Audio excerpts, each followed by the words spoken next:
Hello दोस्तों, good morning. कैसे हैं आप सब लोग।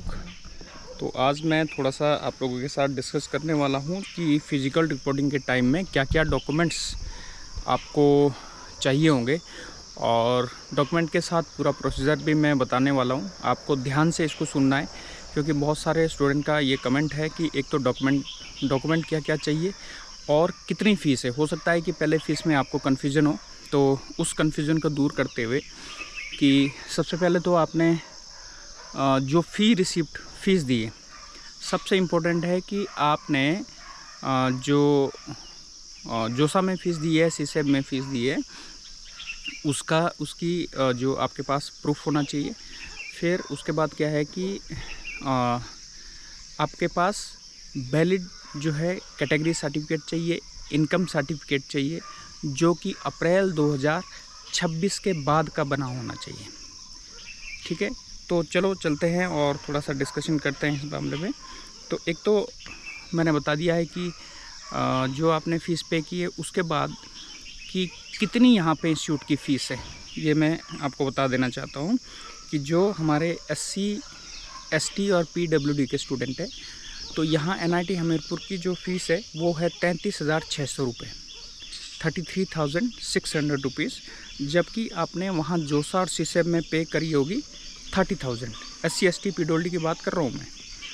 तो मतलब आपका जो यहाँ डिपॉजिट करना है, आपने 30,000 वहाँ पे दिया है, जबकि यहाँ की फ़ीस है 33,600 रुपये। मतलब आपने 3,600 रुपीज़ अभी तक कम पे किए हैं।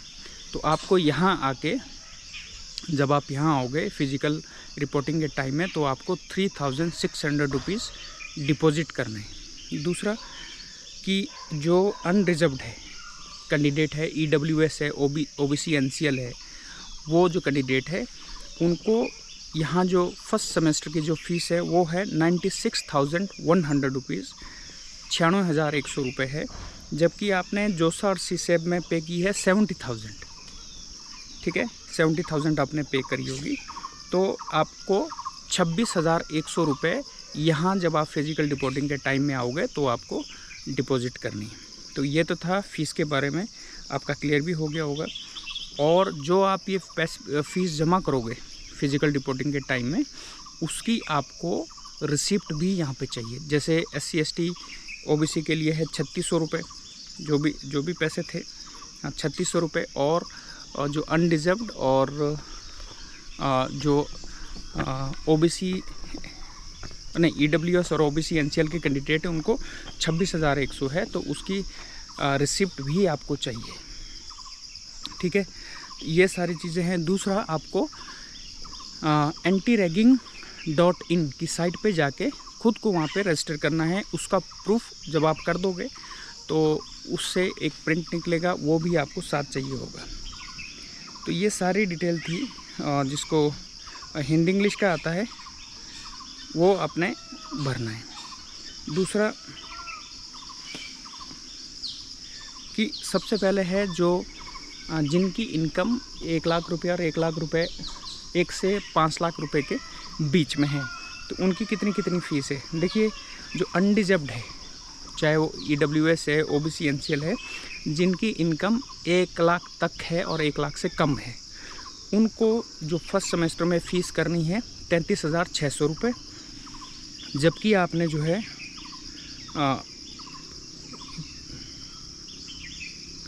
आपने कितने पे किए होंगे, 70,000 पे किए होंगे, है ना। ध्यान रखना कि जिसकी इनकम जो है 1 लाख रुपए तक है, जिस स्टूडेंट की फैमिली इनकम 1 लाख रुपए तक है और उसने जोसा को 70,000 पे कर दिया है, जबकि आपको यहाँ पे करना था 33,600, तो आपको 36,400 रुपये रिफ़ंड होंगे। और ये रिफ़ंड जो है नवंबर दिसंबर के आसपास होता है। तो जो आपका एक्सेस फ़ीस आपने जमा करी है, जिसको हम बोलेंगे, मान लो 36,400 आपने ज़्यादा जमा कर दिए, तो भाई ये पैसे आपको आपके यहाँ किसी भी फ़ीस में एडजस्ट नहीं होंगे। जैसे मान लो हॉस्टल की आपको देनी है, अगर आप हॉस्टल लेते हो तो आपको यहाँ पे 40,000 रुपीज़ हॉस्टल देनी है। तो कई स्टूडेंट बोलते हैं कि 36,400 मैंने ज़्यादा दिए हैं, तो ये हॉस्टल में एडजस्ट होंगे, तो नहीं होंगे। आपको 40,000 अलग से देने हैं और ये आपको वापस रिफ़ंड होंगे नवंबर दिसंबर के आसपास। इसी तरह है जिनकी इनकम 1 लाख से 5 लाख तक है, उनको भी जो है फर्स्ट सेमेस्टर की फ़ीस है 54,433, 54,433 ओनली।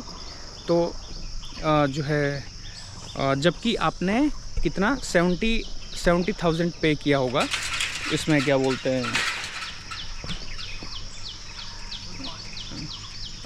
जोसा और सीसेब में, तो आपको वापस जो रिफ़ंड होगा, आपने भी क्योंकि ज़्यादा पैसा जमा किया है तो 15,567 रुपये आपको वापस रिफ़ंड होएगा।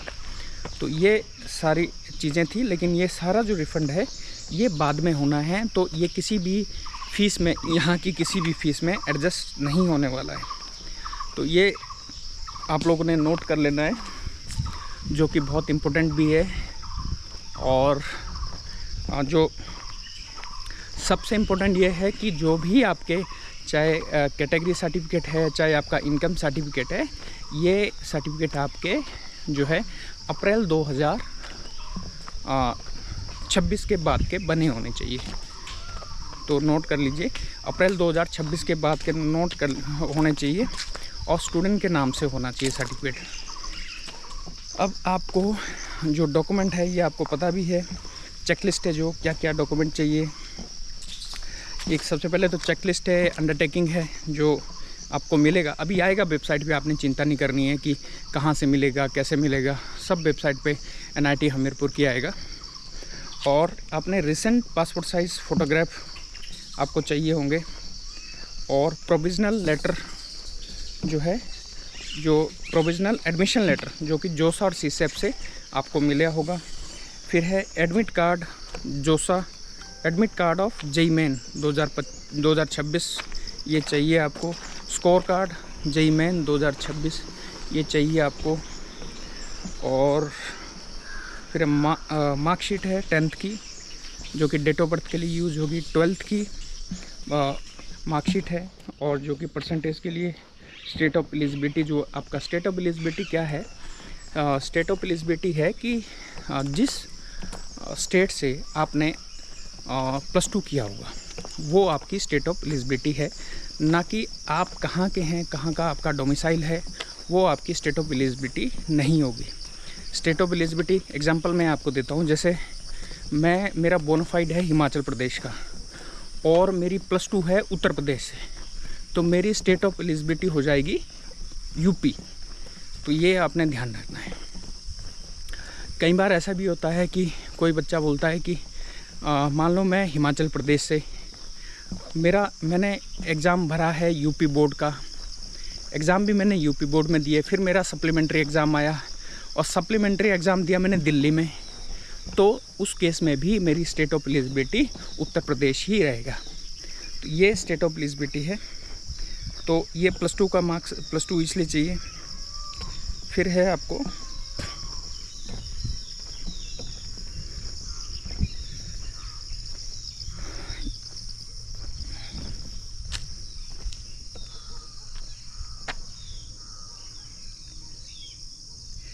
करेक्टर सर्टिफिकेट, कंडक्ट सर्टिफिकेट, जो कि आपके जहाँ से आपने +2 किया है उस संस्थान से आपको मिलेगा। करेक्टर या conduct certificate, medical certificate as per जोसा फॉर्मेट, वो भी आपको जोसा फॉर्मेट में आपको मिल जाएगा। फिर है माइग्रेशन सर्टिफिकेट, ओरिजिनल में आपको चाहिए माइग्रेशन भी, और government issued photo ID card जैसे आधार कार्ड वो चलेगा। फिर है वैलिड कैटेगरी सर्टिफिकेट, ये पहले भी मैंने बता दिया है कि कैटेगरी सर्टिफिकेट आपका और जो इनकम सर्टिफिकेट है वो आपके अप्रैल 2026 के बाद के ही होने चाहिए। फिर है income and asset certificate issued by the competent authority, जो जनरल EWS के स्टूडेंट है और जो जोसा फॉर्मेट पे 2026 के बने होने चाहिए। उसके बाद है person with disability, PWD student के लिए ये भी आपको चाहिए। और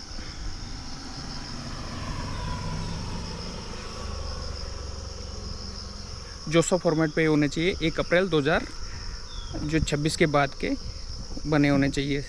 पर्सन विद डिसेबिलिटी का होना चाहिए। ये सारी चीज़ें मैंने आपको बता दी है। फिर एफिडेविट है, स्टैम्प पेपर 10 रुपये के, ये इसमें सबसे ज़्यादा परेशान बच्चे होते हैं। तो जो एफिडेविट आपके होंगे ये आपने यार घर से ही बना के लाने हैं, जो कि 10 रुपये के स्टैम्प पेपर पे होंगे और करेक्टनेस ऑफ इंफॉर्मेशन प्रोवाइडेड, ये फॉर्मेट आपको मिल जाएंगे जब अपलोड होगा, नोटिस होगा, अपलोड होगा वेबसाइट पे NIT हमीरपुर के, तब आपने करना है। और कॉपी ऑफ ईमेल जनरेटेड, एक जब आप जो है WW एंटी रैगिंग की साइट पे जाओगे तो कैंडिडेट और पेरेंट्स का ना एक एफिडेविट होता है, वो जब भरोगे तो वो उसका प्रिंट लेना है आपको और वो सबमिट करना है। इनकम सर्टिफिकेट है जिसका इकोनॉमिक बैकग्राउंड है तो उसको देना है, कि जिसकी 5 लाख से कम है इनकम उसको ही तो बेनिफिट है, या 1 लाख से कम है। तो ये सारी चीज़ें हैं। और इसके बाद जो है